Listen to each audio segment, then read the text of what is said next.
cher Graciano, en attendant que le docteur soit présent, nous Oui, demandons à qui devenait Marie-Claire Catignon de couper son micro. ok. De même, Annie-Karen, si elle peut couper son micro, merci bien.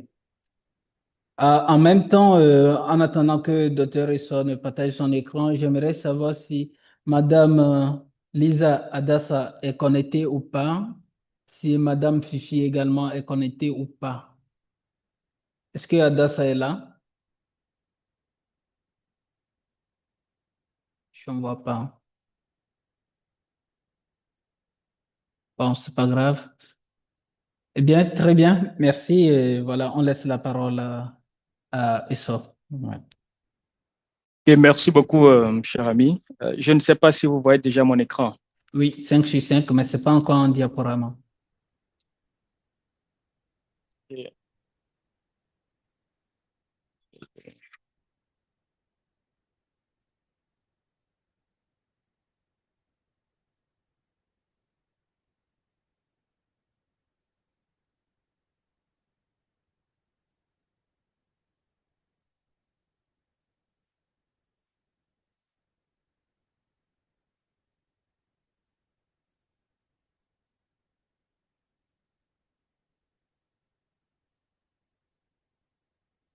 C'est bon maintenant?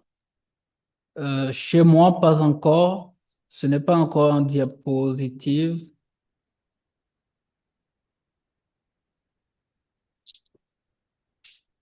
Peut-être que c'est la connexion.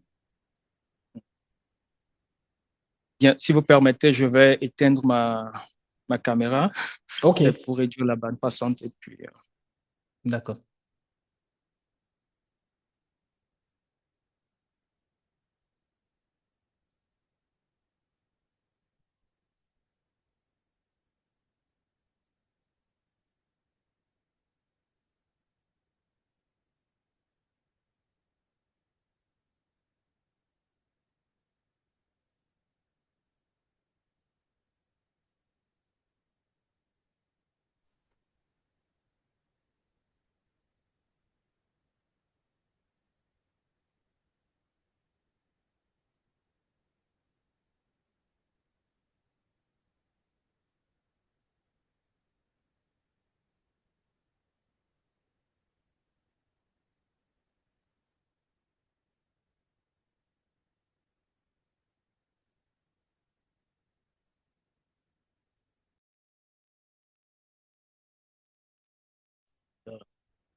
euh, Oui, allô?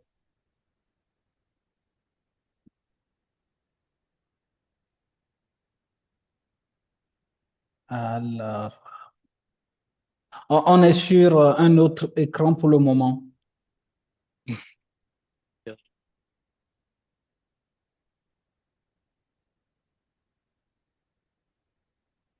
Allô? c'est bon maintenant? Oui, on est sur un autre écran. C'est sur un document. Yes.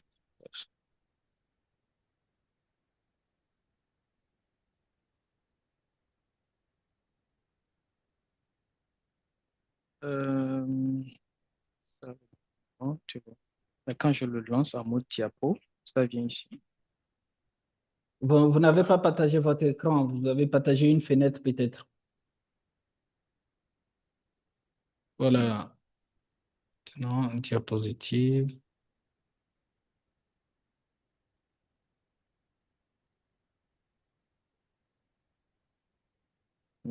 C'est bon? Non, non, c'est pas bon. Mais vous pouvez juste augmenter le zoom Bien. et puis on va évoluer.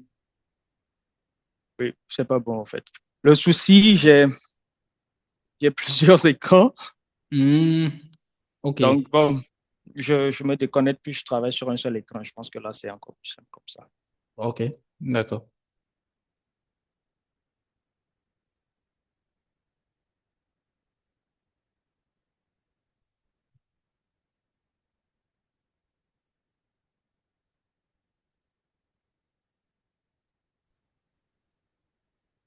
OK. Je pense...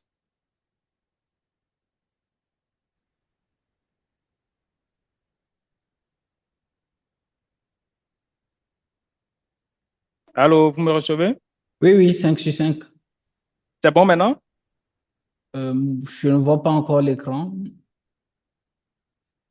Bien, je On crois que voit tout va bien. toujours pas l'écran. Si on pouvait mettre l'écran sur mode diapositive, c'était mieux.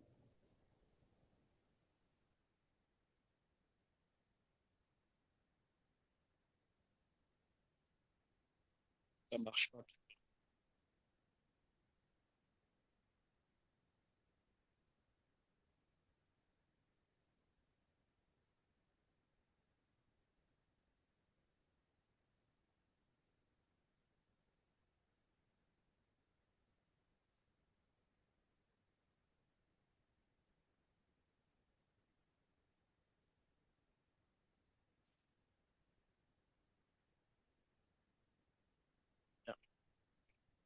Bien.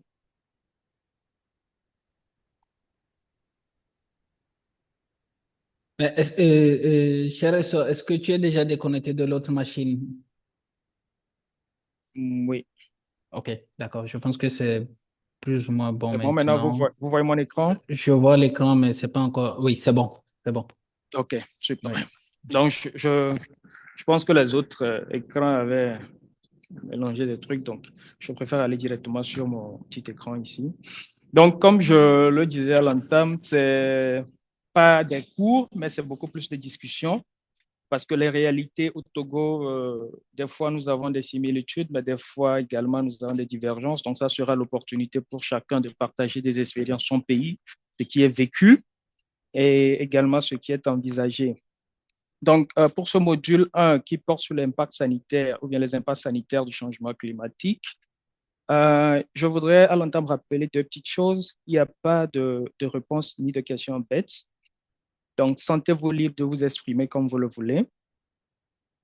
Et ensuite, je crois que vu le temps, je ne vais pas faire les 2 heures, mais je m'attends vraiment à une participation proactive. Donc, en termes de planning, pour moi, d'abord, l'objectif de ce module, c'est avoir les backgrounds où nous avons beaucoup de professionnels de la santé, c'est que nos collègues de la santé aient une certaine compréhension des expressions qui s'utilisent, le temps, le climat, la variabilité climatique, le changement climatique, qu'ils arrivent à faire une différence entre ces concepts.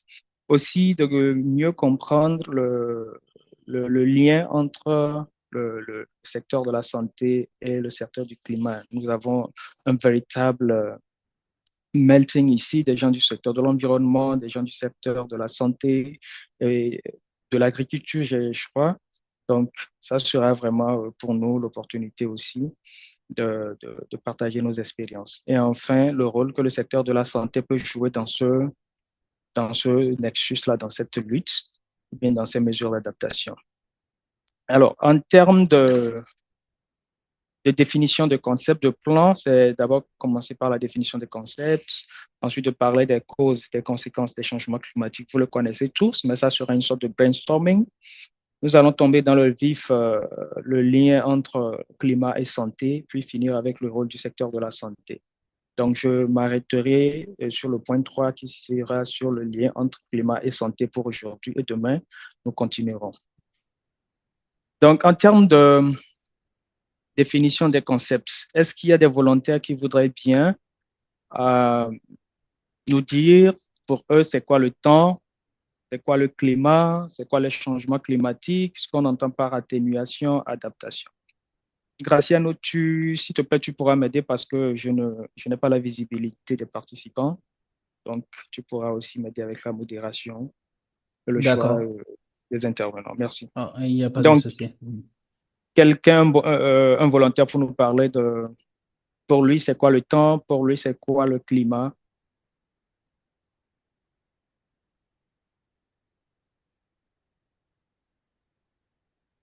Il y a des volontaires.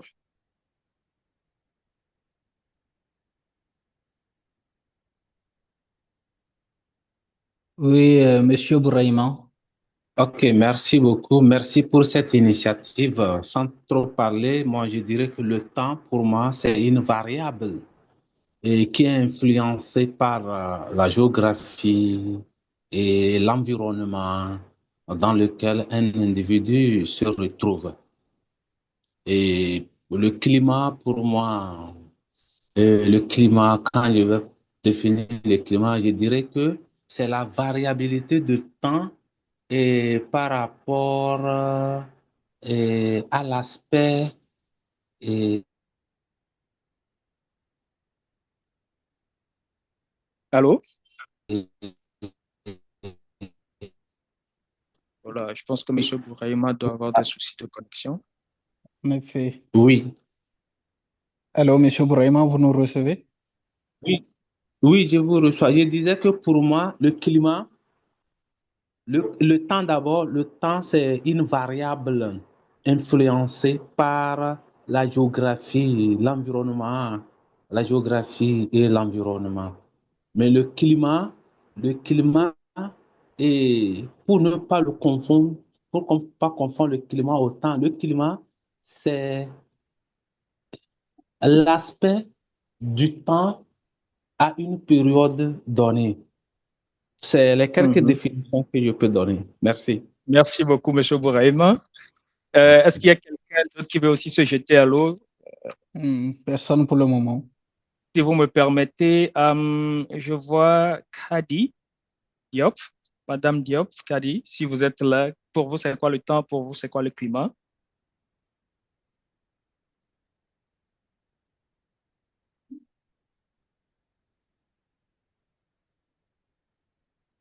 Bonjour à tous. Bonjour. J'avoue que c'est un peu flou dans ma tête pour faire un peu la différence entre C'est le temps c'est et le toujours flou climat. pour nous tous. Donc, allez-y, sentez-vous libre de dire ce En qui tout cas, moi, sont actuellement dans votre tête. je me dis que on dit souvent que le temps est nuageux. Mhm. Pour le climat, on peut dire que le climat est un climat peut-être chaud, aride. Pour les trucs OK. d'atténuation et adaptation, c'est par rapport à la notion peut-être de résilience. OK. D'ailleurs, c'est Euh, l'objectif pour lequel je me suis inscrite à ce cours parce que je ne comprends pas trop. Ça marche. Et- On va tous apprendre. Oui. Merci beaucoup, Madame Diop. Merci. Jeff. Pierre, Oui, merci beaucoup pour la parole. Euh, à mon niveau, le temps, c'est un événement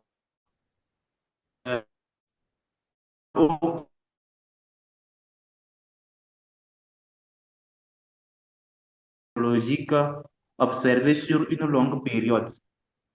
Merci beaucoup. merci beaucoup. Pierre, avant peut-être de donner la parole à quelqu'un d'autre, quand tu dis, permettez-moi de voyer l'agent, hein. Quand tu dis longue période, c'est 5 heures, 6 jours, c'est 5 semaines. Pour toi, c'est quoi longue période? Pour permettre aux autres aussi de comprendre ta logique.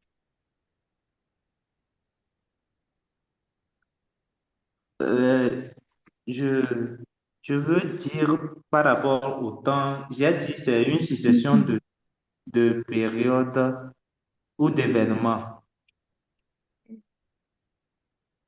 Contrairement au climat, c'est l'ensemble des conditions météorologiques qui observées sur une longue période dans une localité donnée.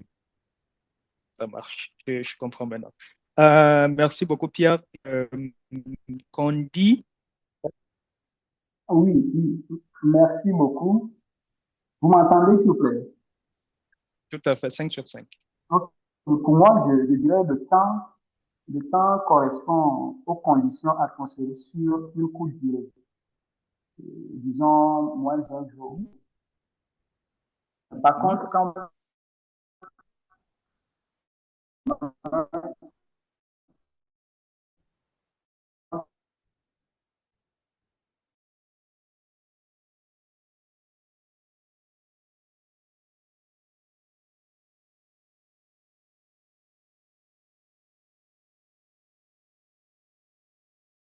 question atténuation, changement climatique aussi.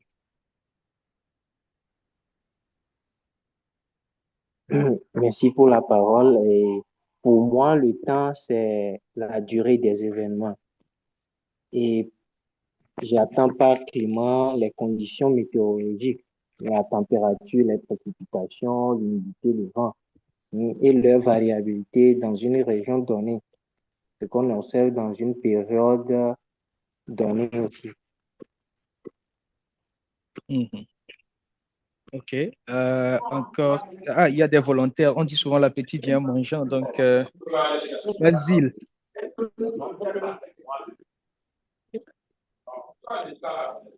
Oui, Basile, ce que vous entendez par temps, climat? Oui, bonsoir tout le monde. Est-ce que vous me saisissez? 5 sur 5. D'accord. Pour moi, le temps est une variable qui permet de déterminer les conditions Ce Basile, il y a un bruit de fond chez vous. Non, c'est pas chez moi. Ah, ok. C'est bon, je Ok. peux y aller? C'est bon, allez-y, monsieur Basile. D'accord. Je disais tantôt que pour moi, le temps est une variable qui permet de déterminer les conditions atmosphériques. Par contre, le climat est un ensemble d'éléments qui permet de déterminer les conditions météorologiques. Merci. Merci beaucoup, Basile. Atténuation, adaptation, c'est quoi pour vous? Pardon? C'est quoi l'atténuation, c'est quoi l'adaptation dans le contexte du changement climatique? L'atténuation, c'est l'ensemble des de pouvoir faire face un tant soit peu à la situation dans laquelle on s'y trouve. Maintenant, l'adaptation, c'est l'ensemble de tous les éléments qui nous permettent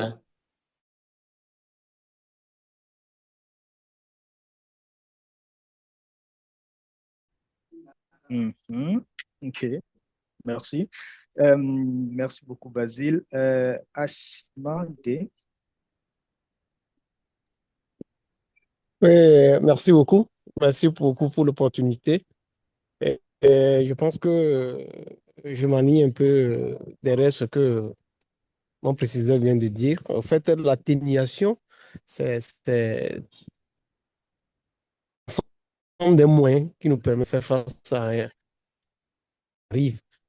Et ça veut dire de se réinventer pour essayer de faire face à cette adversité. Et maintenant, l'adaptation, comme il a aussi dit, c'est le fait est là. Et maintenant, on trouve les moyens qui sont à notre portée de pouvoir supporter tant soit peu la situation qu'on vit à un instant T, quoi. Merci beaucoup. Et si on ramène cela au contexte climatique, changement climatique, pour vous, c'est quoi adaptation, atténuation? Bon, si on ramène ça aux thématiques du changement climatique, l'adaptation, en fait, je dirais que c'est, par exemple, actuellement, dans ma localité, nous vivons une variation de pluviométrie et qui n'est pas ça auparavant. Donc, ça fait que nos parents essaient de s'adapter, c'est-à-dire qu'ils essaient de se réinventer avec les moyens qu'ils ont pour essayer de faire pousser tant soit peu ce qui leur permet de survivre dans le temps. Et maintenant, l'atténuation, maintenant, c'est de voir quels sont les nouveaux moyens qu'on doit inventer pour pouvoir faire face à cette situation, quoi. OK, merci beaucoup. Je pense qu'on a encore 3 minutes avant de voir les définitions que les documents de ces institutions-là nous donnent, mais c'est assez intéressant. Oui, Madame Fatoumata. Ok, mais, merci de m'avoir donné la parole et merci aux différents intervenants. Moi, je pense bien en termes de l'adaptation. Par exemple, si c'est les moyens que l'homme crée pour vivre face au changement. Par exemple, nous en Guinée, il y a de ces districts ou régions, il fait excessivement chaud. Donc, pour vivre, on est obligé de payer dans les chambres, il faut trouver des climatiseurs pour au moins vivre, pour bien dormir. Ou bien si c'est la journée, il faut rester à l'ombre vers les 14h30 ou bien 15h comme ça pour rester à l'ombre. Donc, c'est des moyens qu'on cherche, qu'on crée pour vivre. Moi, c'est ça que je peux l'atténuation? En termes d'atténuation, c'est que la façon dont moi je comprends, c'est au fait, c'est ça, je vais réfléchir encore. Merci beaucoup. En tout cas, merci pour cette définition très concrète avec des exemples à l'appui. Oui, on continue. Dossé. Monsieur Dossé, oui, c'est Monsieur Dossé. Alors, bonsoir à tous. Je vais m'appesantir sur les deux derniers concepts, atténuation et puis adaptation. Alors, comme l'a dit la précédente, celle qui est intervenue précédemment, l'adaptation, c'est en quelque sorte une résilience. C'est-à-dire, c'est une situation, si nous prenons le contexte de climat, c'est une situation qui est là et que nous, peut-être en étant humains, nous devons développer un certain caractère, une certaine réaction pour se mouler ou bien pour être au-dessus de la situation.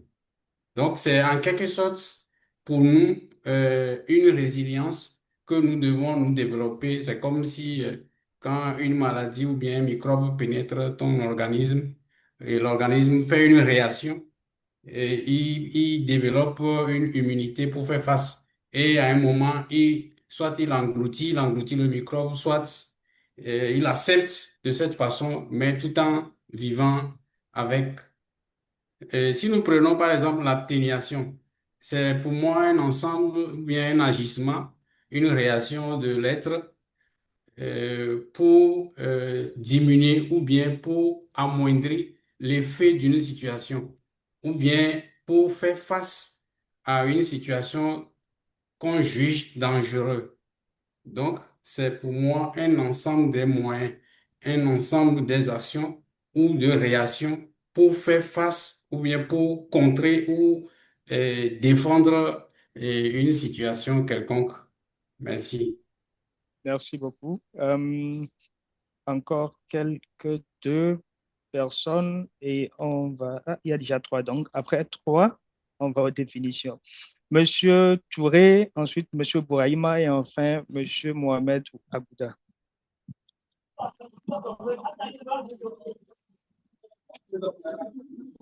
Monsieur Touré.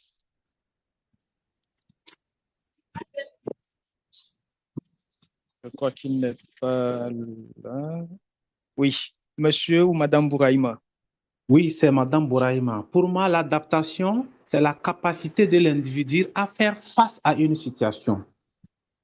Comme l'ont dit les autres, c'est la résilience. L'atténuation, maintenant, c'est les dispositions que l'individu prend pour pouvoir vivre l'événement. Merci. Merci beaucoup, Madame Bouraïma. Et enfin, Monsieur Mohamed. Bonjour, je suis là. Ah, ok, c'est Monsieur Touré, c'est ça? Oui, oui. Allez-y, s'il vous plaît. Ok, bonsoir tout le monde. Je suis participant depuis le Mali, mais actuellement résident au Canada. Au fait, pour moi, l'atténuation, c'est une action de réduction de l'intensité ou des conséquences. Donc, pour l'adaptation aussi, je pense que c'est une capacité ou une action qu'on entreprendre pour, s'adapter à de nouvelles conditions, quoi. Par exemple, le cas des réchauffements climatiques. J'étais dans un projet de changement climatique à Tombouctou. On intervenait dans les villages pour la construction des digues, les reboisements aussi. C'est pour faire face aux sécheresses. Voilà, c'était ça que je voulais dire. Merci beaucoup, Monsieur Touré. Et maintenant, on finit avec Monsieur Mohamed pour Ouagoуда. Merci beaucoup. Bonsoir à tous les panélistes. Je vais aller dans le sens de notre prédécesseur. Je peux dire que l'adaptation est naturelle, c'est un aspect naturel que chaque être vivant fait recours pour vivre une situation. Tandis que l'atténuation, c'est des moyens que les uns et les autres artificiellement inventent pour atténuer un tant soit peu les impacts de la situation, précisément dans notre cas ici, le changement climatique. OK. Merci beaucoup, Monsieur Mohamed. Donc, je pense que ces concepts généralement créent un peu de confusion, même au niveau des experts, des fois, quand dans les discussions, quand vous n'avez pas l'habitude de travailler avec ça, ou bien de voir ce qui se cache derrière, il y a ces petites confusions, d'autant plus que le mot atténuer en français dans le dictionnaire induit à la réduction de quelque chose. Donc, tout de suite, quand on parle d'atténuation, nous avons tendance à dire réduire les conséquences. Mais nous allons voir ce qui les documents ou bien les institutions nous donnent comme définition. Je commence par le temps. Ils disent que c'est un état fluctuant de l'atmosphère à un moment donné, en un lieu donné, caractérisé par la température, le vent, les nuages et d'autres éléments météorologiques. Donc, il évolue rapidement et sa prévisibilité est limitée surtout d'1 à 2 semaines. Qu'est-ce qu'on veut nous dire par là ou qu'est-ce qu'on peut retenir facilement? L'état, c'est juste la synthèse de l'atmosphère à un moment donné T. Si tout de suite, je pense que c'est Madame Diop qui disait le temps est nuageux. Si à un moment T, je dis Madame Diop, quel temps il fait chez vous?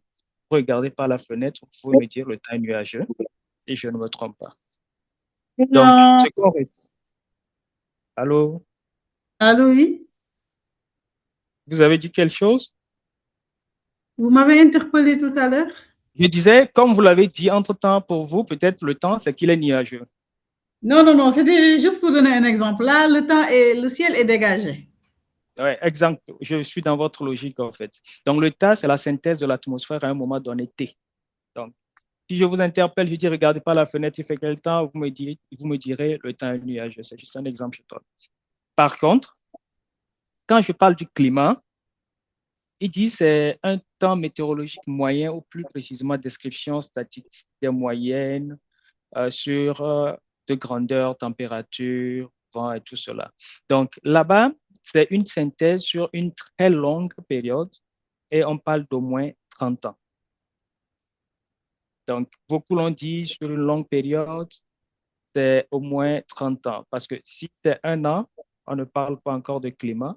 Si c'est 2 ans, on ne parle pas encore de climat. C'est ce qui nous pousse à avoir les différentes classifications que nous avons aujourd'hui. Quelqu'un parlait de climat sec. Ça, c'est un exemple où ils ont statistiquement fait des moyennes du temps pendant plusieurs années pour avoir le profil qui est dessiné. Si je viens par rapport aux questions d'adaptation et d'atténuation, quand nous parlons de changement climatique, j'allais te demander pour vous ce que c'est. C'est la variation de ce climat-là, c'est la variation persistante de ce climat sur une assez longue période. Et quand on parle de changement climatique, on a des causes et on a des conséquences. Quand je m'attaque aux causes, nous allons les voir plus tard, ou bien s'il y a une bonne volonté pour me parler des causes, un exemple de cause des changements climatiques, c'est qu'on est en train de mettre la charrue devant les bœufs, mais ça ne tue rien. Quelqu'un voudrait bien me donner un exemple?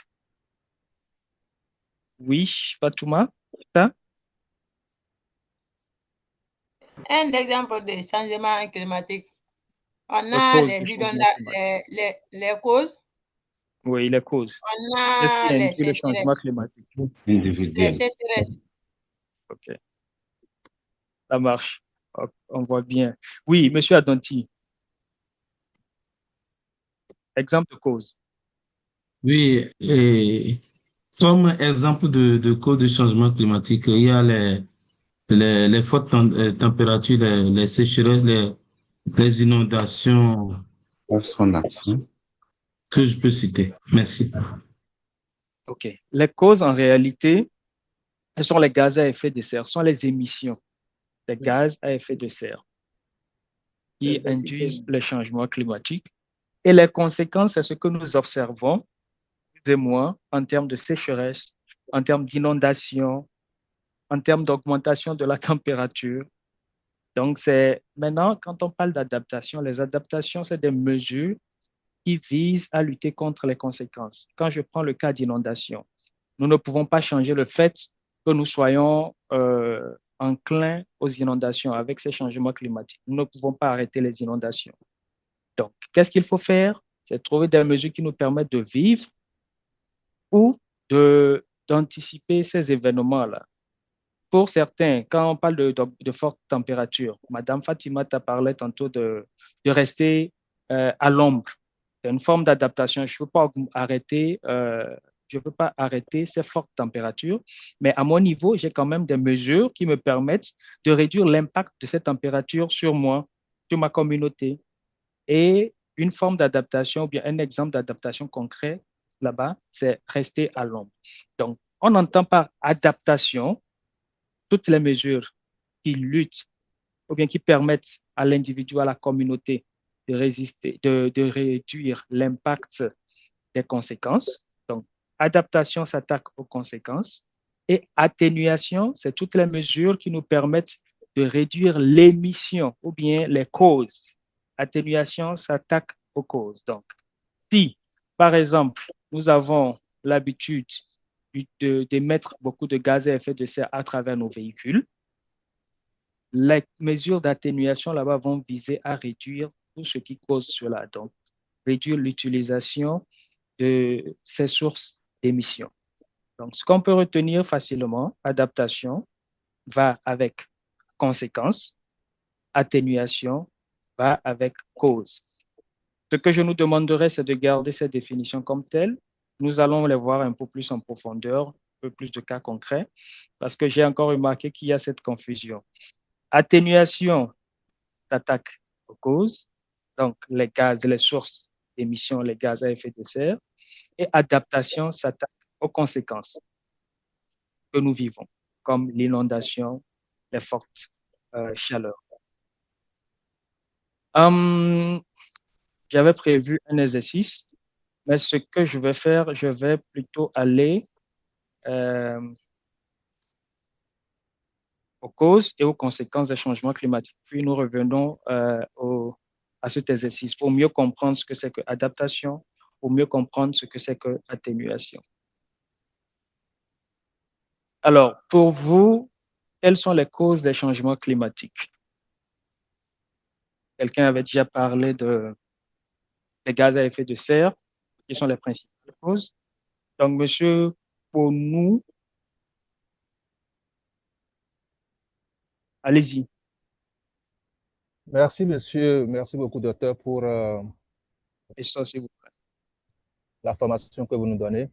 Je salue également toute l'assistance. Par rapport aux causes des changements climatiques, je peux mettre en première position la combustion des énergies fossiles. Okay. Notamment, nous avons le pétrole. Les énergies fossiles, on résume ça comme ça, le pétrole, le charbon, oui, les énergies fossiles qui dégagent du CO2. Voilà, des gaz à effet. Et ce gaz qui va rester dans l'atmosphère pendant longtemps, et donc ça va créer l'effet de serre. Merci, monsieur. Je pense qu'on va laisser l'opportunité aussi aux autres de donner des causes. Merci beaucoup. Merci. Merci, monsieur Ponou. Oui, monsieur Numbi. Ok, merci beaucoup et bonsoir. Comme cause, vous l'avez dit tout de suite, il y a le transport, les véhicules, les camions et les avions, les bateaux, tous ces éléments brûlent quasiment excessivement des produits pétroliers. Et ces produits vraiment entraînent vraiment des pollutions qui peuvent avoir des effets sur les changements climatiques. Merci. Merci beaucoup. Monsieur Asima. Merci encore une fois. Bon, moi, je voudrais parler de la déforestation. Bon, on peut dire que c'est une cause indirecte, hein, mais c'est une cause quand même liée au changement climatique. Vous pouvez nous expliquer comment est-ce que ça contribue au changement climatique, la déforestation? Au fait, nous savons que les arbres ont pour rôle d'absorber le CO2 dégagé par les énergies fossiles, comme l'a souligné Dr Pognon. Et maintenant, si on se met à les détruire, ça veut dire que le CO2 va stagner dans l'atmosphère et induire maintenant l'effet de serre. Merci. Ok. Monsieur Fidèle. Ok. J'ajouterai à ce que les autres ont dit, l'élevage, l'industrialisation de l'élevage de l'agriculture. Merci beaucoup. Oui, Madame Fatoumata. Pardon? Non, je disais merci. Vous avez parlé de l'élevage, l'industrialisation. Oui, Madame Fatoumata. Alors? Oui, Ok. vous avez levé la main. Moi, oui. Au fait, c'est toujours par rapport aux causes. L'utilisation abusive des arbres, des produits forestiers, ça peut nous conduire aussi. Expliquez-nous, qu'est-ce que vous mettez par l'utilisation abusive des produits forestiers? Ok, au fait, si on coupe beaucoup de bois, on utilise pour la cuisson, dans certaines usines, on utilise les bois. La coupe abusive, chaque fois on utilise les bois. Là où il faut utiliser les gaz, on remplace les gaz par les bois. Donc, ça peut nous conduire à des sécheresses. Ok, merci beaucoup, Madame.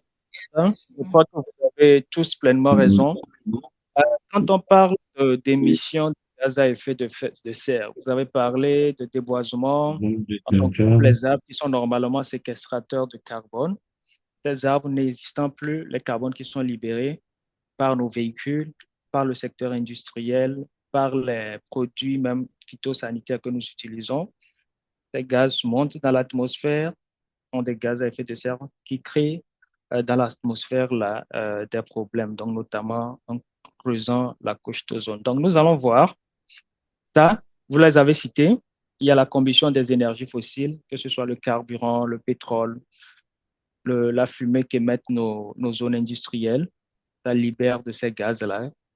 Nous avons le transport, comme on le disait tantôt, que ce soit le bateau par avion, ce qui est assez marrant. Des fois même nous parlons de COP. Vous allez après me dire ce que vous savez de la COP. Les gens prennent beaucoup d'avions pour aller à des réunions pour lutter contre le climat, mais je pense qu'on va encore en reparler. Nous avons les industries, les cimenteries qui émettent non seulement des fumées à travers leurs machines, mais aussi la poussière qui est dégagée et tout ce qui va avec.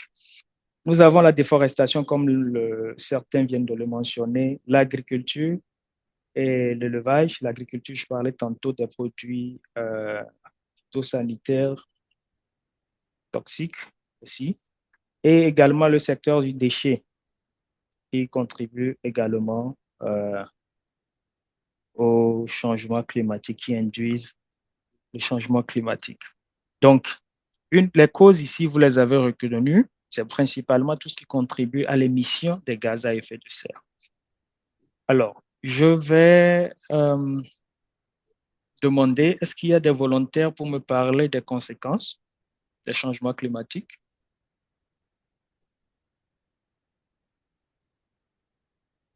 Monsieur Adonti. Merci de nous avoir donné l'opportunité. En ce qui concerne les conséquences, nous pouvons parler de la perturbation des écosystèmes, ce qui se traduira par la disparition de certaines espèces ou carrément leur migration. Au niveau de la santé, il y aura la propagation des maladies et des problèmes respiratoires qui seront liés à la pollution et à la chaleur.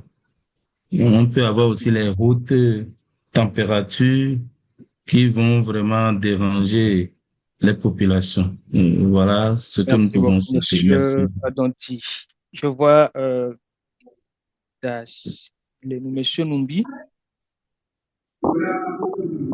Merci beaucoup. En dehors de ce que mon prédécesseur vient de citer, nous avons aussi comme conséquence la perte de la biodiversité. Parce que il y a les espèces qui seront amenées à ne plus exister. Donc, ils vont perdre leur habitat. Aussi, il y a en matière d'assainissement, la sécurité alimentaire et, et hydrique. Parce que comme le schéma que je vois là, il y a des produits, des déchets qui sont versés dans la nature. Le lixivia va contaminer la nappe. Et puis voilà, il y a ça aussi. Et puis, il y a aussi beaucoup de... et cela peut encore avoir comme conséquence et les, bon, les réchauffements climatiques. Voilà. Les réchauffements climatiques, il y a des températures qui vont être montées par endroits. L'augmentation des températures. Merci beaucoup. Oui, Monsieur Moulumbo.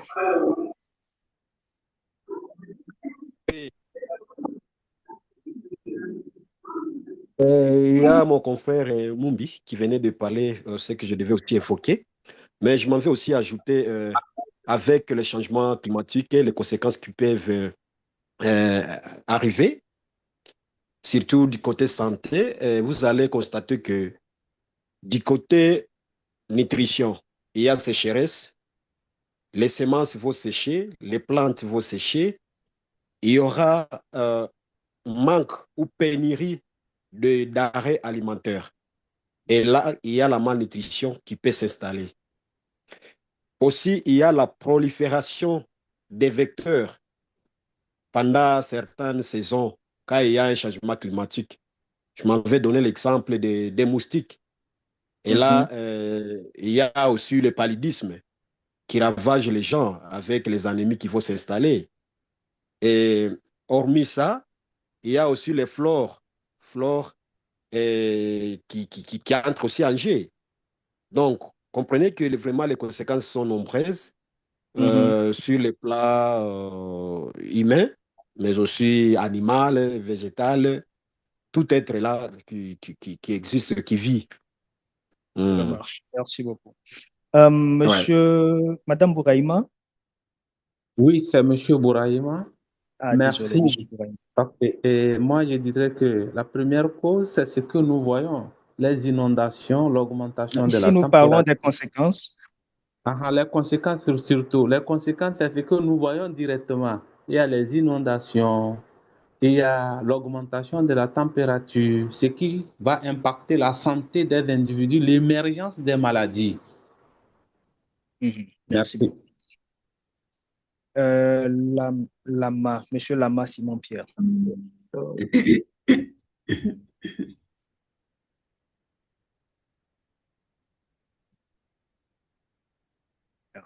Et s'il n'est pas là, Monsieur Touré. Oui, je suis là. Je peux intervenir. Oui, Voilà, donc allez-y, après, Monsieur Pierre intervient.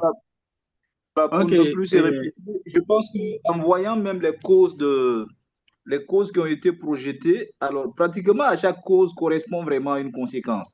Donc, peut-être pour compléter un peu, quand je prends un peu les conséquences sur le plan sanitaire, il y a évidemment la prolifération vraiment des maladies liées vraiment à ce dégagement de ces gaz-là, la pollution.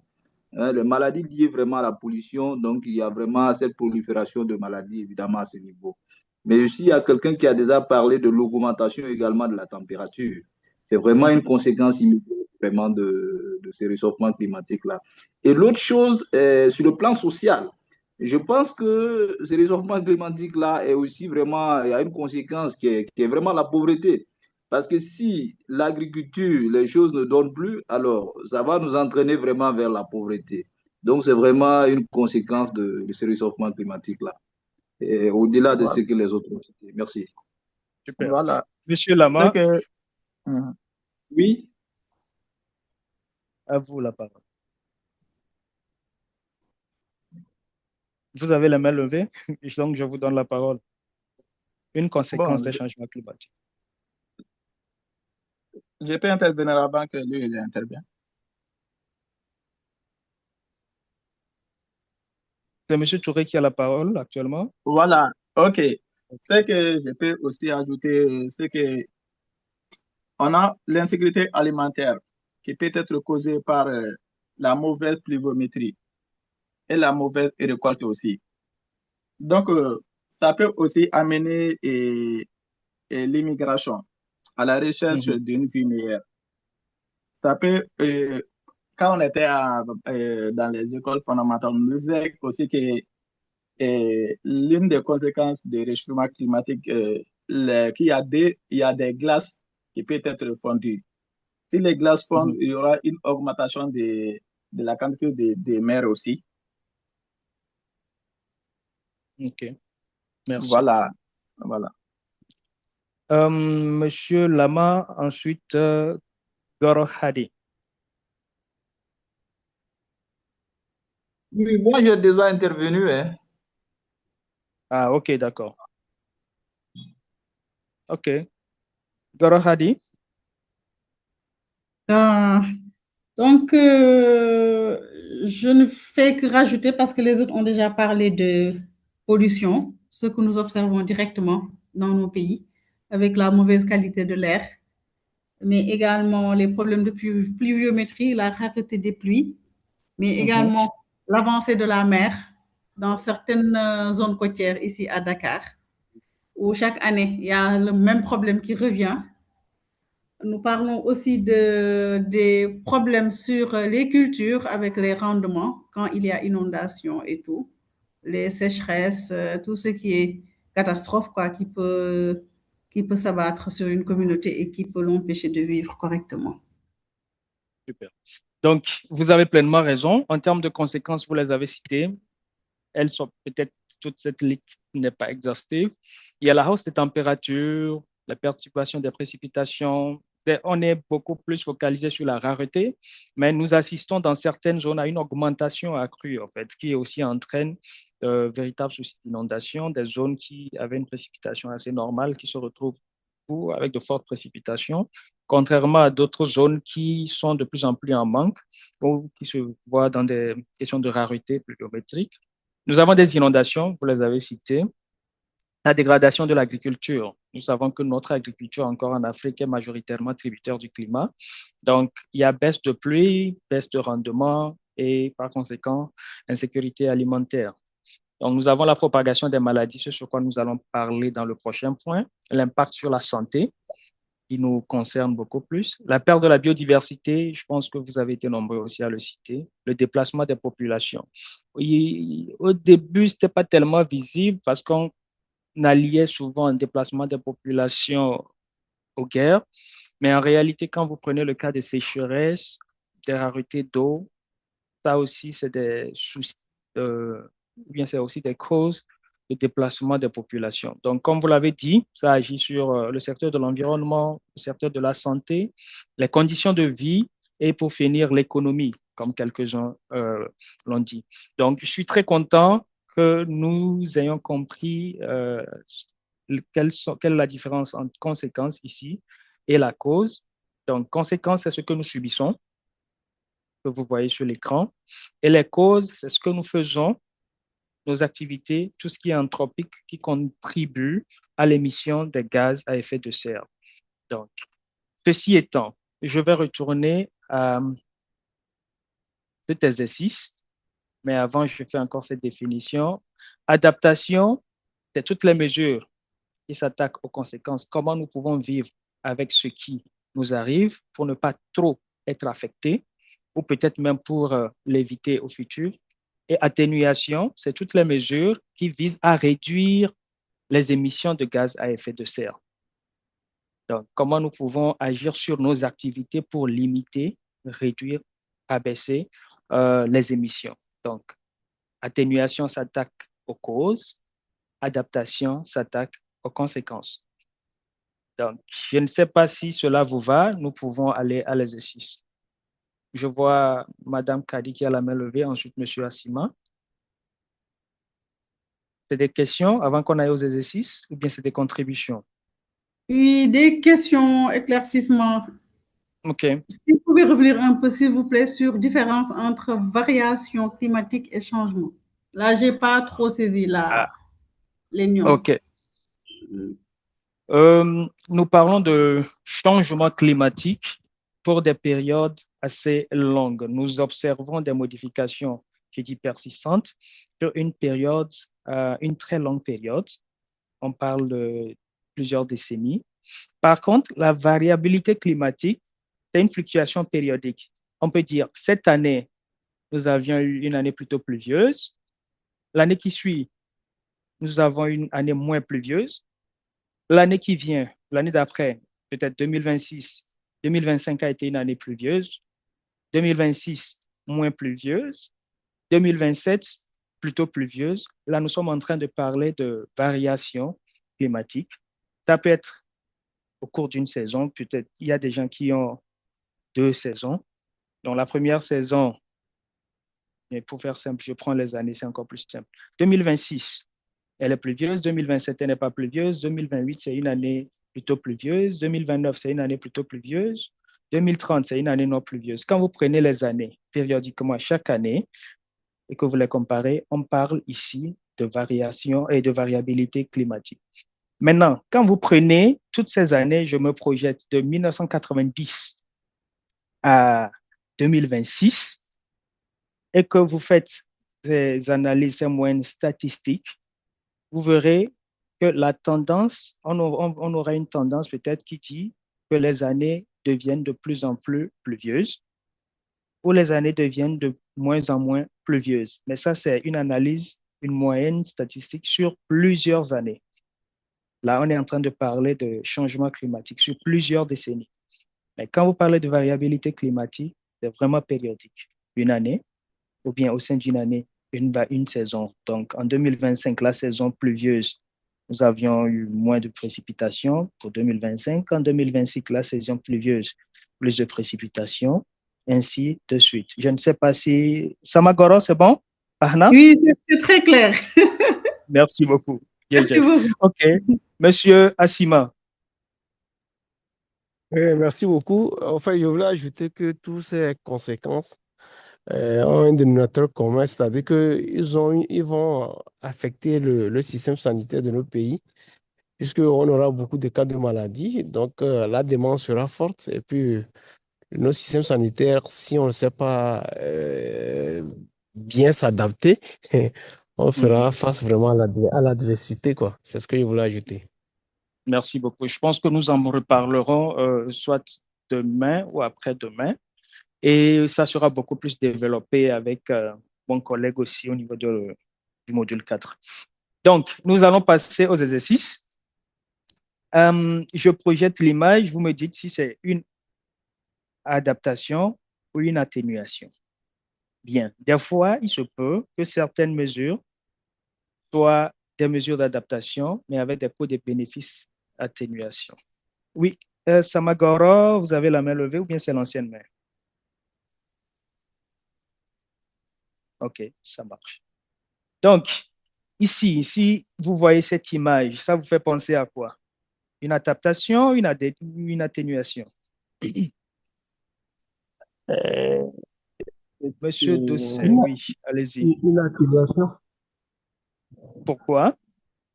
Je pense que c'est une adaptation. Ainsi. Pourquoi?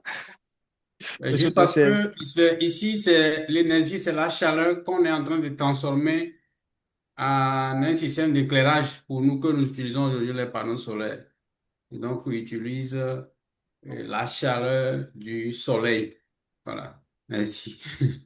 Je vois un peu. Qui est pour ou contre la réponse de monsieur Dossé? Oui, monsieur Assima. Moi, je parlerais plutôt d'une mesure d'atténuation. Ok, expliquez pourquoi.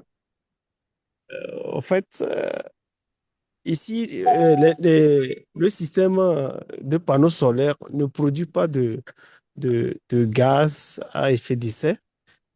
Donc, il n'utilise que l'énergie solaire pour produire l'énergie.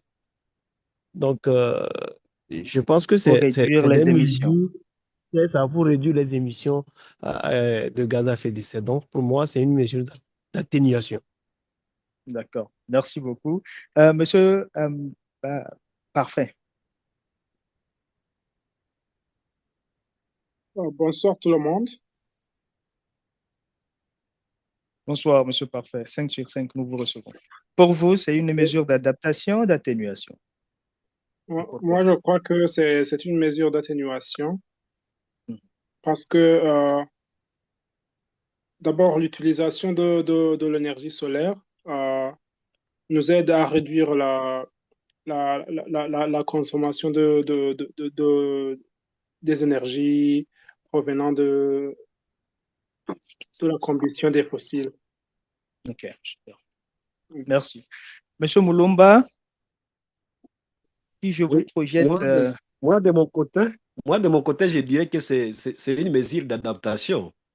Là, je vais dire que il y a eu soit de sécheresse, la rivière qui produisait les courants hydroélectriques ne produit plus d'eau en grande quantité. Et là, la population n'a plus d'énergie, ou n'a plus du courant.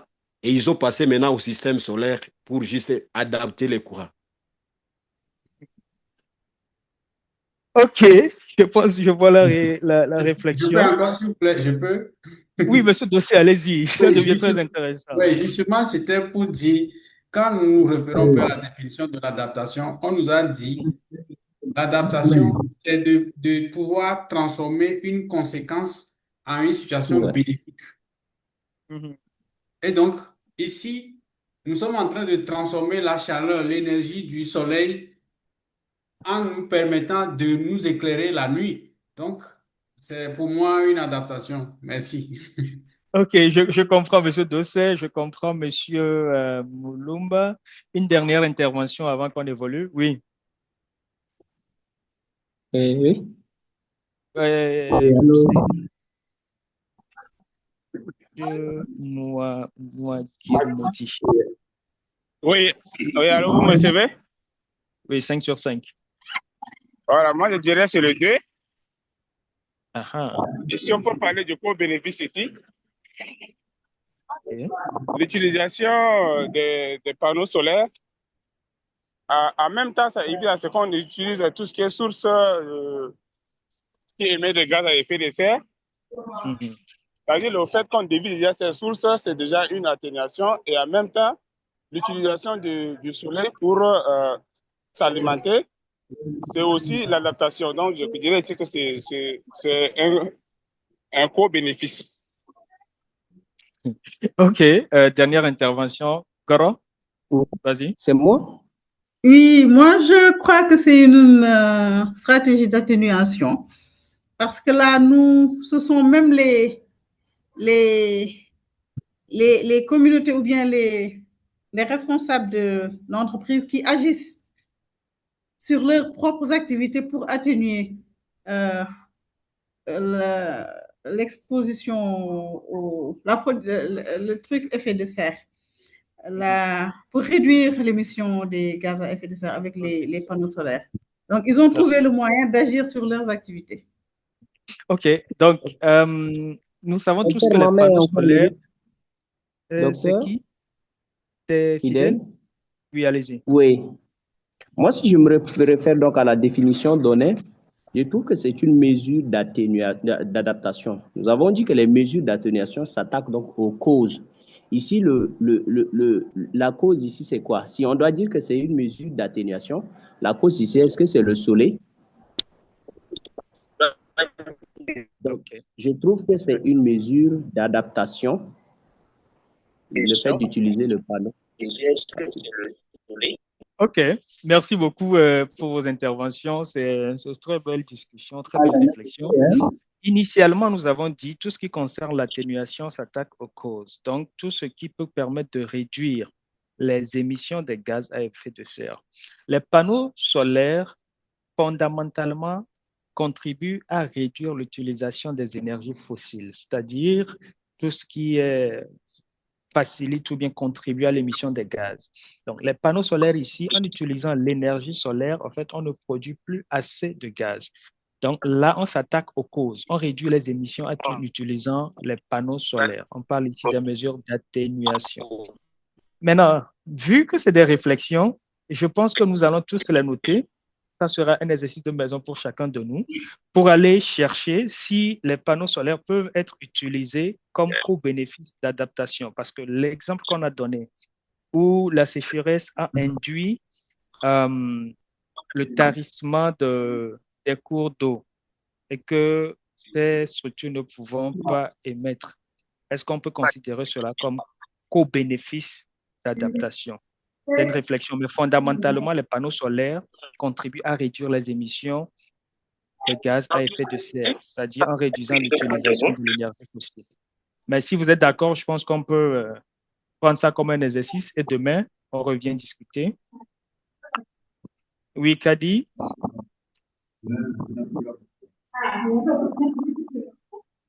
Kadi voulait dire un mot avant qu'on évolue. Nous avons encore beaucoup d'exercices à faire. Hein?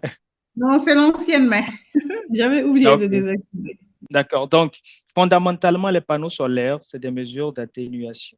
Parce que là, on n'utilise plus des énergies fossiles. On est dans la réduction des gaz à effet de serre. Donc, on prend cet exercice-là, on va le documenter. Puis, ça sera peut-être une nouvelle recherche pour quelqu'un. C'est pas dans son parcours académique. Et demain, on en discute. Donc, Graciano, demain, je pense qu'à l'ouverture, nous avons les gens vont présenter leur retour, tenir leur argumentaire et ensemble, on verra. OK, le prochain exercice, ça, c'est un foyer amélioré. Si Madame Fatoumata est là, est-ce qu'elle est là? Elle n'est pas là. OK, le foyer amélioré. Je vois M. Kondi, oui.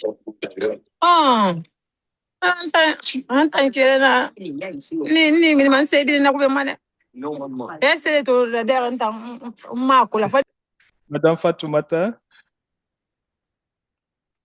Voilà.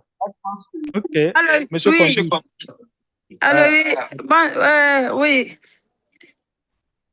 Oui, le foyer amélioré, c'est une mesure d'atténuation ou d'adaptation? Au fait, ils viennent juste de sortir. On a connu une petite panne d'électricité là, d'où ça a vraiment perturbé. Donc, je suis même en bas comme ça là. Donc, on a eu une panne là, donc je suis en bas. C'est le courant qui a pété là, donc ça a perturbé tout. Désolé. Donc, je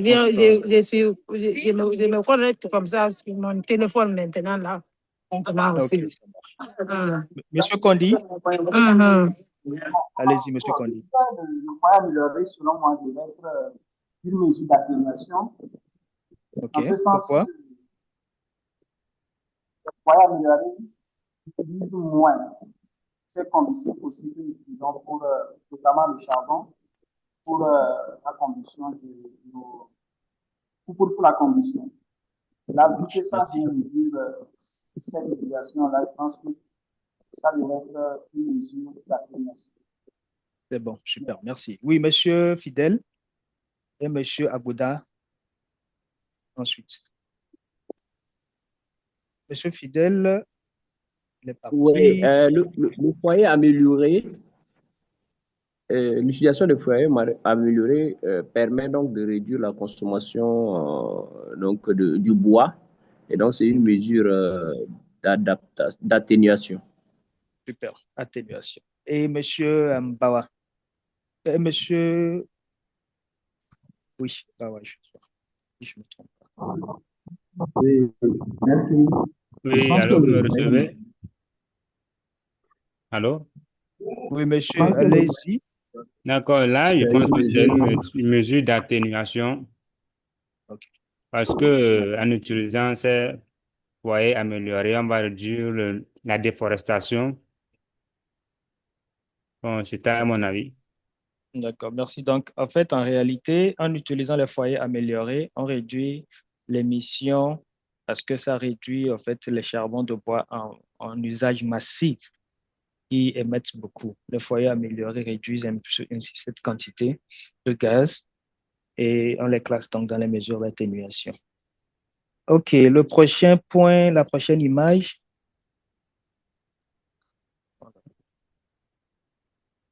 OK, les retenues d'eau. Monsieur Bawa. Et les retenues d'eau sont des mesures d'adaptation ou d'atténuation? Ici, je pense que ce sont des mesures d'adaptation. Okay. Parce que en retenant ces eaux, ça va réduire les inondations des maisons qui vont faire fuir jusqu'à déloger certaines personnes. OK. D'accord. Monsieur, c'est qui vient de parler? C'est monsieur Bawa, c'est ça? Oui, c'est moi qui viens de parler. OK. Donc, je prends au hasard monsieur Drabo.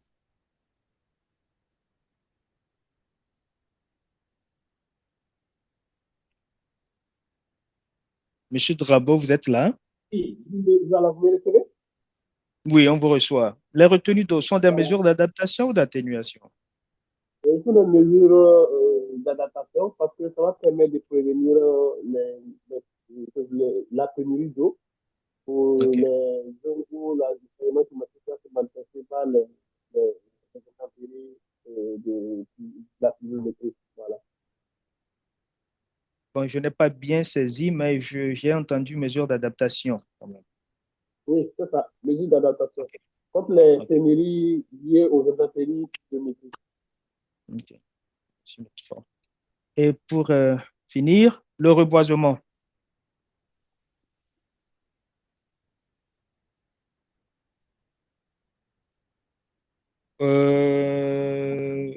Monsieur qui n'a pas encore parlé, Azoumana.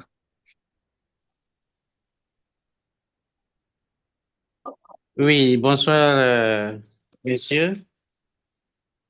Le reboisement, pour moi, c'est une mesure d'atténuation parce que le reboisement va nous permettre de réduire considérablement l'émission des gaz toxiques et de favoriser une meilleure circulation d'oxygène. Quelqu'un veut ajouter quelque chose avant qu'on ne passe à la diapo suivante? Moi, je pense que c'est également une mesure d'atténuation, à mon avis. Okay. Super. OK. Monsieur Sili, Prosper. Oui, merci. Bonsoir à tous. Et également, selon ce que les prédécesseurs ont dit, c'est une mesure d'atténuation. OK, merci. OK. Je pense que pour demain, l'autre question sur laquelle nous allons réfléchir, est-ce qu'on peut lui attribuer qu'au bénéfice d'adaptation? Nous allons en discuter demain parce qu'il ne nous reste plus pratiquement assez de temps, donc demain nous allons en discuter. OK, diapo suivante. Vaccination contre le paludisme dans les zones où la transmission augmente avec les fortes pluies. Pour vous, c'est une forme, maintenant nous revenons de façon concrète dans le secteur de la santé. Est-ce que c'est pour vous une adaptation, une atténuation ou un co-bénéfice? Oui, Monsieur Prosper, je veux vous écouter encore.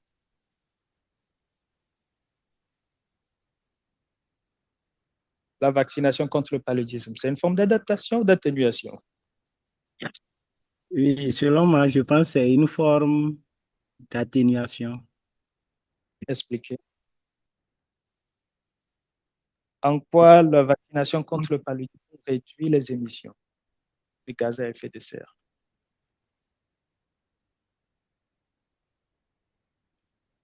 Et ici, ça ne réduit pas les émissions à effet de gaz Les gaz à effet de serre, mais seulement que c'est une conséquence de ça, due à l'inondation qui peut entraîner le paludisme. OK. Et quand on parle des mesures qui s'attaquent aux inondations, on parle plutôt d'adaptation, n'est-ce pas? Ah oui, adaptation, oui. Voilà. OK. Merci. Je pense que c'est bien compris. Quelqu'un veut aller à l'encontre de cette réponse? Si oui, la personne peut directement parler. Sinon, on évolue avec le point 2. OK. Installation des panneaux solaires dans un centre de santé. Je vais voir qui n'a pas encore parlé. Techno CI6. Moi, je n'arrive pas à lever la main. Bon, allez-y alors directement. Il y a quelqu'un qui vient de dire, oui, allez-y directement. L'installation des panneaux solaires dans un centre de santé. Je pense que l'installation des panneaux solaires, c'est une mesure d'atténuation parce que ça réduit les émissions de gaz à effet de serre. En ce sens où on n'utilise pas les énergies émettrices de gaz à effet de serre. Est-ce que vous voyez si c'est fermé? Distribution de moustiquaires imprégnés dans les zones à risque. Monsieur Assima.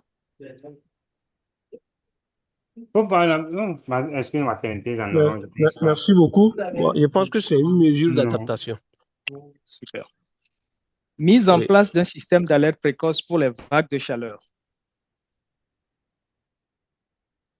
Monsieur Pierre.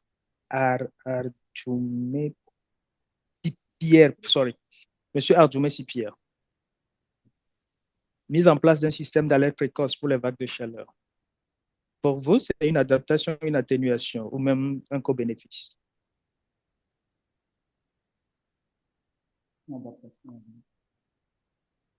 Bien. Je prends le suivant sur la liste. Monsieur Mumbi. Le remplacement des ampoules classiques. Non, le point 4. La mise en place d'un système d'alerte précoce pour les vagues de chaleur. OK. C'est une mesure d'adaptation. Okay. On ne peut pas empêcher les vagues de chaleur, mais on peut quand même trouver des mesures pour éviter que ces vagues ne nous impactent. Ça marche. Le point 5. Remplacement des ampoules classiques par des ampoules LED.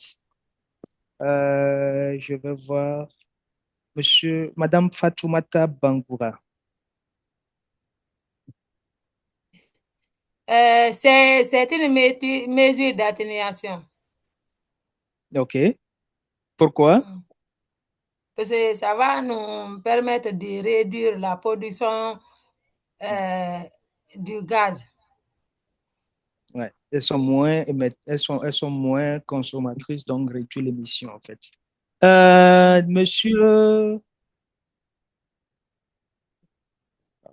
Sawadogo, le point 6, surveillance des maladies sensibles au climat dans le DICH 2. Pour moi, c'est des mesures d'adaptation. Le point 7, construction d'un centre de santé surélevé dans une zone inondable. Je vais voir Monsieur Honoré. C'est une mesure d'adaptation. Nice. Point 8. Utilisation d'ambulances électriques. OK.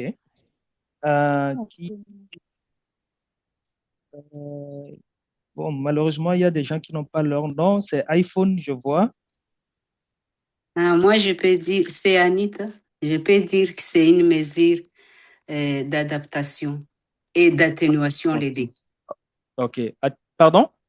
Je peux dire que c'est les deux, d'adaptation et d'atténuation. D'adaptation, puisque par manque, je peux dire de carburant, ça c'est d'adaptation, et d'atténuation, c'est pour réduire aussi la pollution.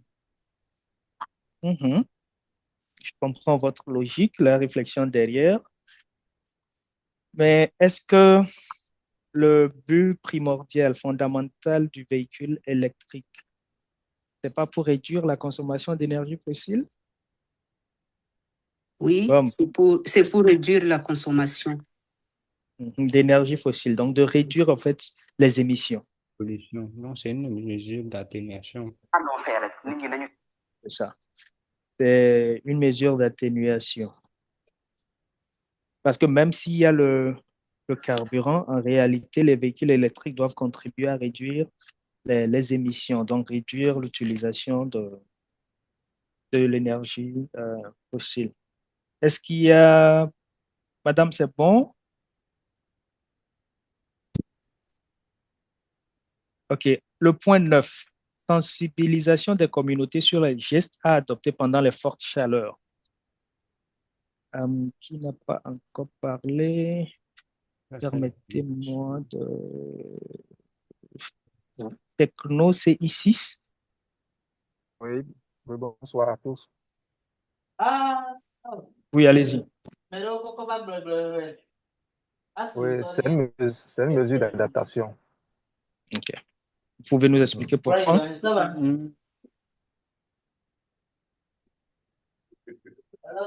Oui, ça s'attaque aux conséquences. D'accord.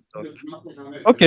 Merci pour vos participations. Désolé pour ceux qui ont levé la main que je n'ai pas pu désigner. Vous allez intervenir dans les diapos qui suivent. Il nous reste 15 minutes.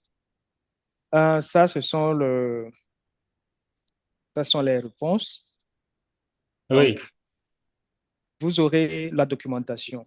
Alors,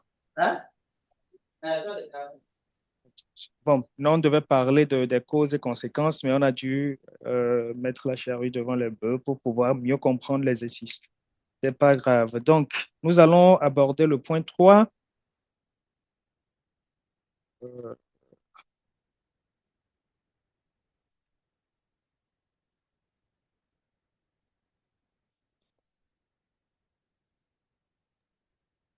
OK. Nous allons aborder le lien maintenant entre les changements climatiques et le secteur de la santé. Désolé, je pense que j'ai... OK. Donc, je vais donner quelques exemples précis sur les impacts des changements climatiques sur le secteur de la santé. Entre 1993 et 2003, désolé, c'est très difficile des fois d'avoir des données. Ça fera partie des challenges dont nous allons parler pour les prochaines séances. Donc, de 93 à 2003, voilà un peu le bilan de ce que les chocs climatiques ont engendré dans la vie des populations africaines. Donc, des inondations, on en a eu 9 millions de personnes touchées et 9 000 sont malheureusement décédées. La sécheresse, comme vous l'avez cité, environ 4 000, les tempêtes, températures extrêmes. Donc, c'est un peu quelques chiffres désolants, malheureusement. Autre conséquence sur le secteur de la santé, en Afrique du Nord, nous avons cette étude qui dit 13 personnes sont mortes des suites d'insolation en Algérie, insolation, rayonnement prolongé du soleil.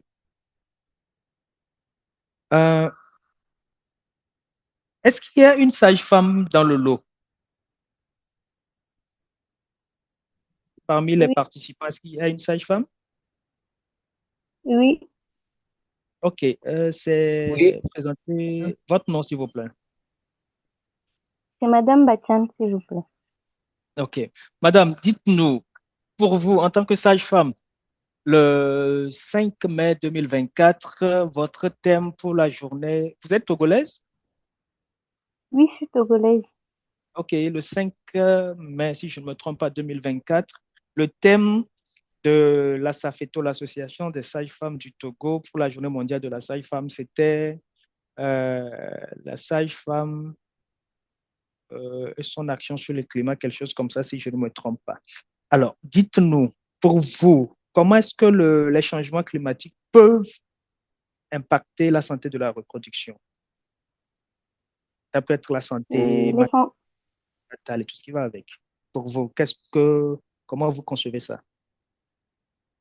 pour moi, les changements climatiques affectent effectivement la santé de reproduction, en ce sens que, par exemple, nous voyons les grossesses non désirées à la suite des déplacements et autres là, les avortements clandestins, et à cause des inondations et des infrastructures qui ne sont pas adaptées, des femmes qui entrent en travail dans des conditions pas bien. Et à la suite, nous avons des complications. Si elle est en travail dans un endroit qui n'est pas adapté, il y a ces complications-là et on peut assister à des décès maternels, ce qui est Merci, madame. déplorable. Autre chose? Ça, vous avez parlé d'un lien indirect. Est-ce que Allô? vous avez déjà... Allô? Allô, il y a une deuxième sage-femme qui veut intervenir. Ah, il y en a, elles sont libres d'intervenir. D'accord, merci.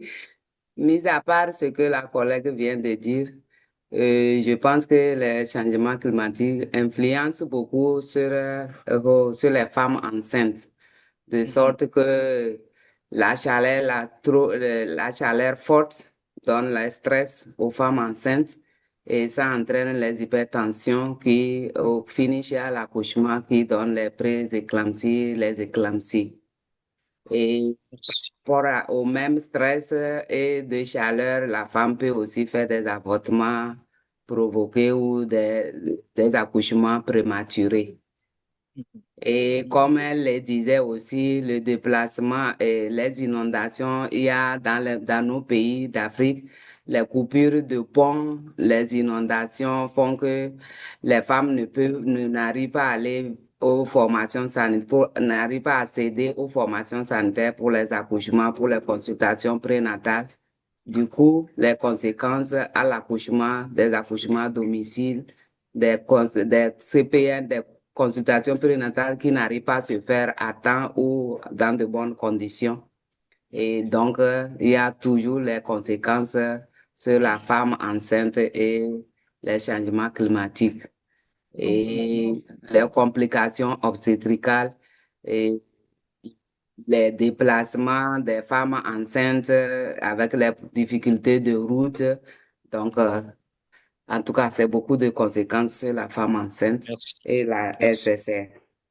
Merci beaucoup, mon sage. Merci beaucoup à nos deux. Les participantes, vous êtes de quelle région du Togo? Ou bien vous travaillez dans quelle région du Togo? Moi, je suis dans la région des Savanes. OK. Et la Moi, je seconde? suis à Lomé. OK. D'accord. Ça marche. Parce que j'ai l'impression pour la seconde participante, la voix m'est un peu familière, mais je ne sais pas. Possible.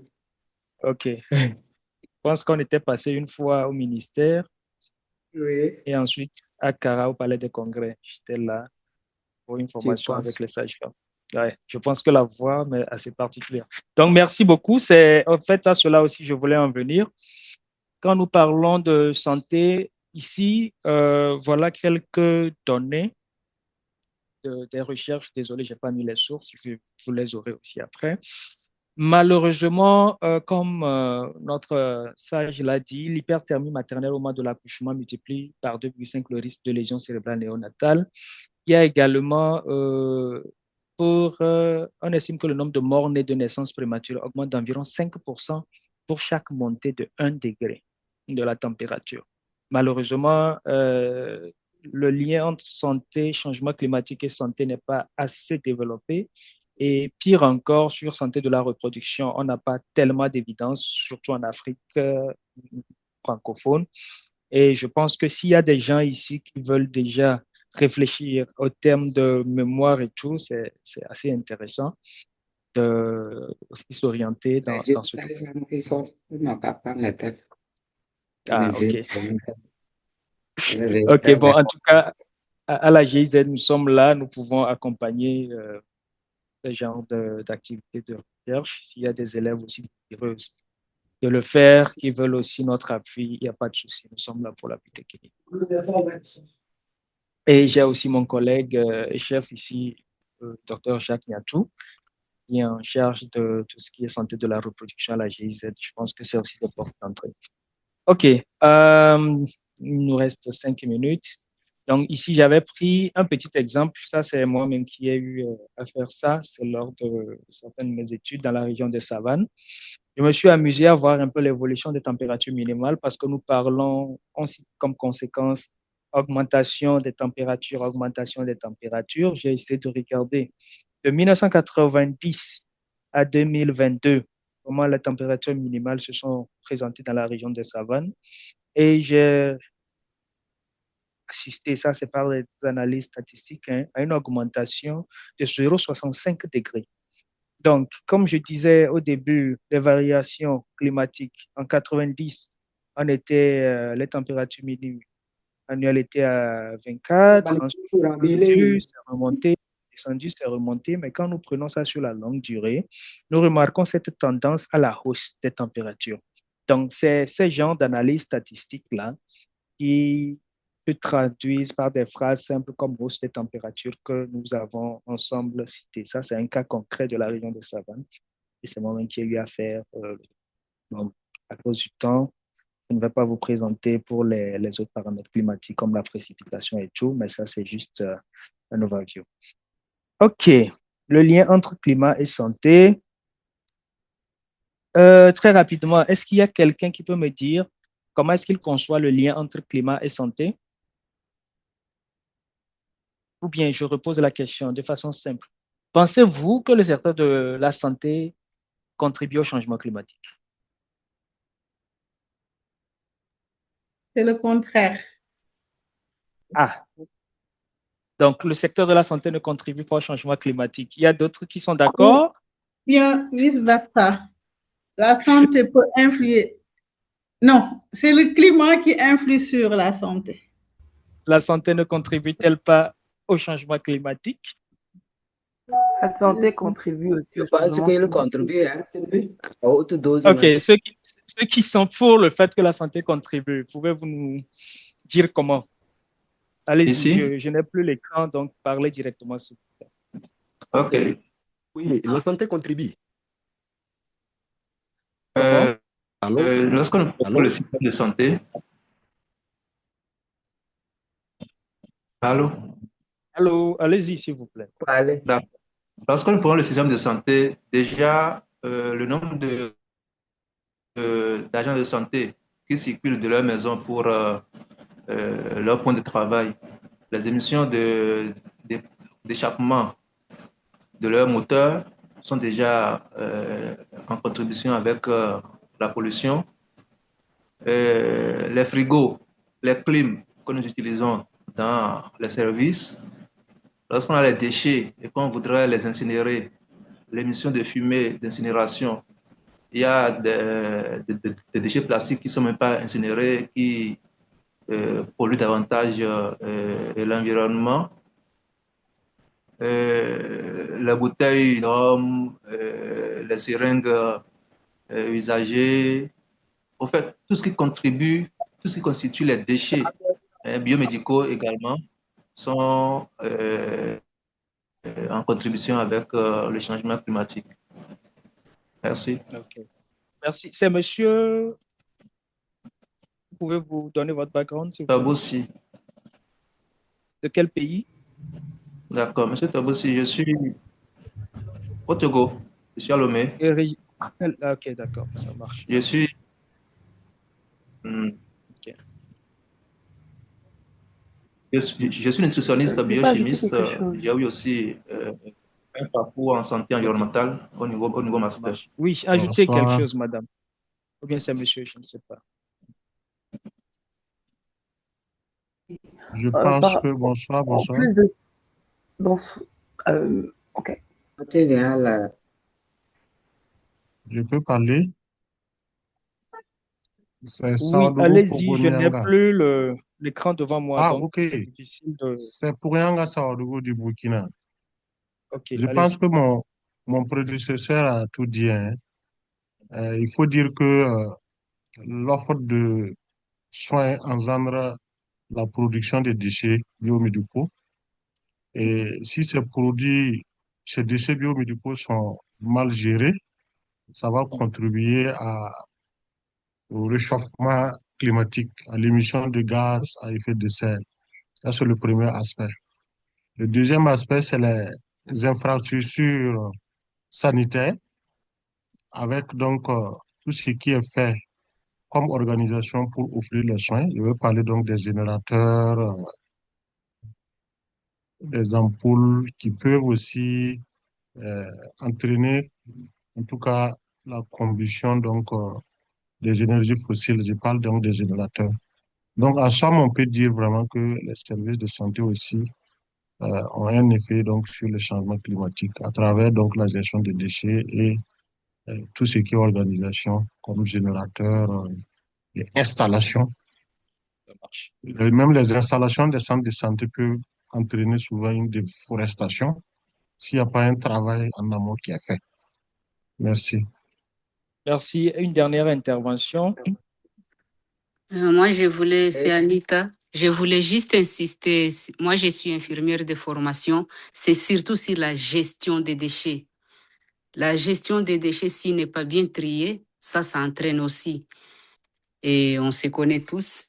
Je sais bien qu'il n'y a aucun ou aucune confrère qui peut me contredire. Quand tu es dans la rage, quand tu es dans l'urgence, tu n'essaies même pas de distinguer ou de faire le tri des déchets. OK. Ok, moi je voulais ajouter, mis à part ce que les uns les autres ont dit, nous avons participé à un atelier régional sur le changement climatique au Togo en 2024, si j'ai bonne mémoire. Ça a été dit aussi que la santé contribue. La santé, occupe la deuxième place euh, par rapport aux émissions d'effets de gaz à effet de serre. Donc, pour dire que vraiment la santé contribue beaucoup dans le changement climatique. Merci. OK, merci beaucoup. C'est madame? Je voulais... Bonsoir. C'est Matawa.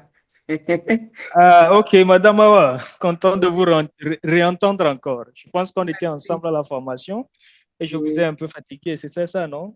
Ça, c'est vrai. OK, content de Ravi vous de vous retrouver ici. rencontrer. Ouais. Oui, bonsoir, allez-y. Oui, je voulais ajouter quelque chose. Sankara Abdoulaye, Burkina Faso. OK. Oui, comme les uns et les autres l'ont dit, hein, la santé contribue grandement à la pollution de l'environnement. On prend l'exemple dans nos hôpitaux, il y a combien de machines de groupes électrogènes qui fonctionnent 24 heures sur 24, ça c'est un.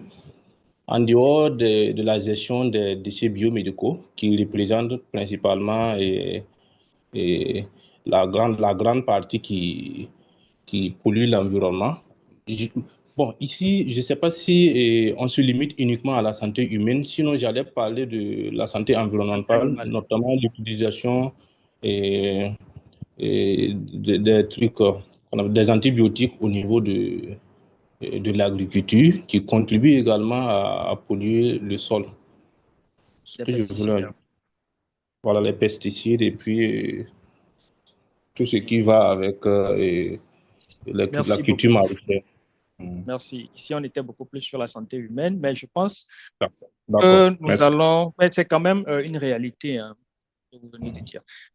Cher Graciano, il est 20h00. Je pense que je vais m'arrêter pour cette première section. Ici, je suis parfaitement, en tout cas, honnêtement, je suis très satisfait des échanges et des feedbacks, des commentaires. Je pense que ça a été plutôt très interactive cette session. Donc, je me dis, nous mettons une petite pause ici avec votre permission pour que demain, nous continuions la session.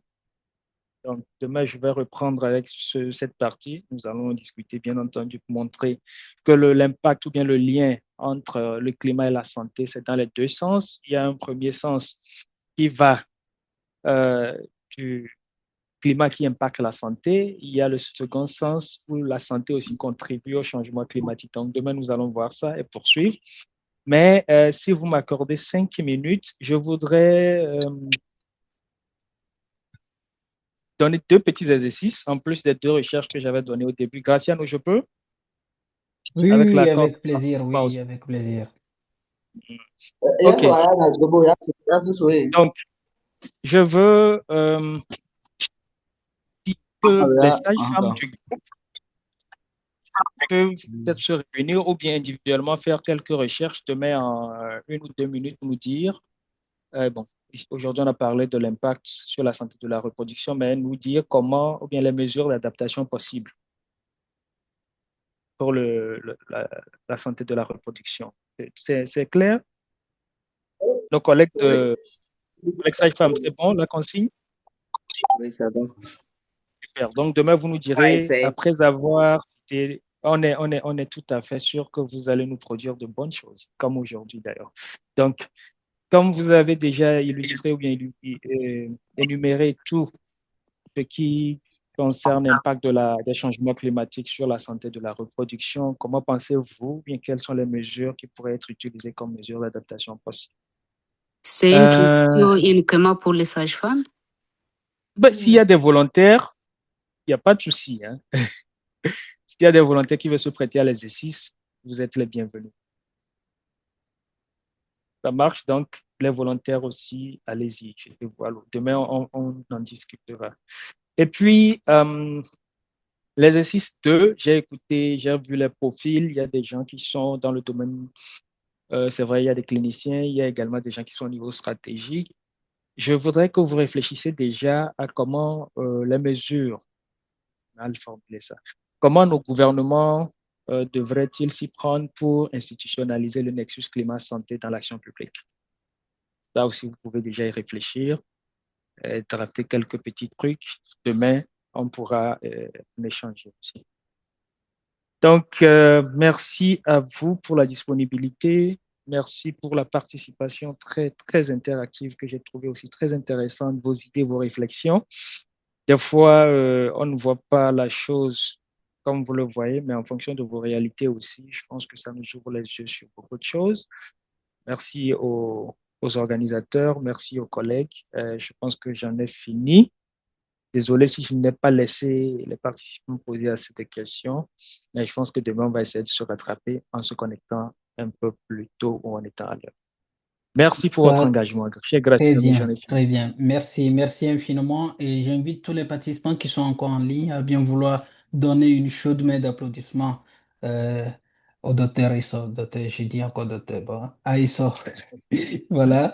Merci pour ton intervention. C'est toujours, c'est ma première fois, moi également, de participer à une telle intervention, à une formation de telle envergure. Et j'avoue que la pédagogie, l'approche par laquelle vous dispensez le contenu de ce cours est plutôt exceptionnelle. C'est parce que ça nous a permis, nous tous, du début jusqu'à la fin, d'être impliqués, d'être engagés dans le cours.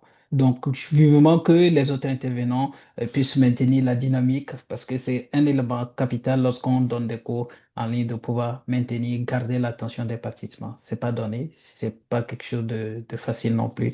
Donc, merci, docteur Esso, une fois encore. Et à vous, chers participants, vous qui avez pris du temps, parce que vous avez passé presque 3 heures en ligne aujourd'hui. Nous espérons donc vous retrouver demain en bonne santé, en bonne forme, mais avec tous les autres qui n'étaient pas connectés aujourd'hui. J'espère que vous allez passer le mot, que ce qui se passe, c'est quelque chose de c'est une masterclass qu'on est en train de dérouler. Et en plus gratuitement. Donc voilà, faites-les venir pour qu'ils puissent bénéficier de ce parcours de formation avec des experts bien sûr qui sont rares à retrouver aujourd'hui. Donc quand l'opportunité se présente, pourquoi ne pas saisir? Voilà, donc c'est sur ces mots que je vous laisse et vous souhaite une agréable Graciano. soirée. Oui. Merci Gracias. beaucoup. L'heure Beaucoup, demain. vraiment. L'heure de démarrage du cours demain. Oui, à demain, à demain. C'est la même heure, c'est à 18h. Aujourd'hui, exceptionnellement, nous avons commencé à 17h à cause de la cérémonie de lancement. D'accord. Oui, c'est à Ok. 18h. Oui. Ok, Demain, sur c'est à les- 18h. GMT, hein? 18h GMT. Oui. Donc pour nos amis du Tchad et de la RDC, ça fait 19h si je ne me trompe pas. Et ici aussi à Marrakech au Maroc. Ça fait Oui, 19. ok, d'accord. Ok, C'est ça. s'il vous plaît, la capacité de la salle. Certains amis ont essayé de rentrer dans la salle, mais est-ce que la capacité prend plus que 100 personnes? Normalement, oui. Ok. Oui. Est-ce D'autres qu'ils ont ont essayé. essayé, ils ont dit quoi? Enfin, quel message ils ont reçu? Oui, oui, et d'autres se sont plaints qu'ils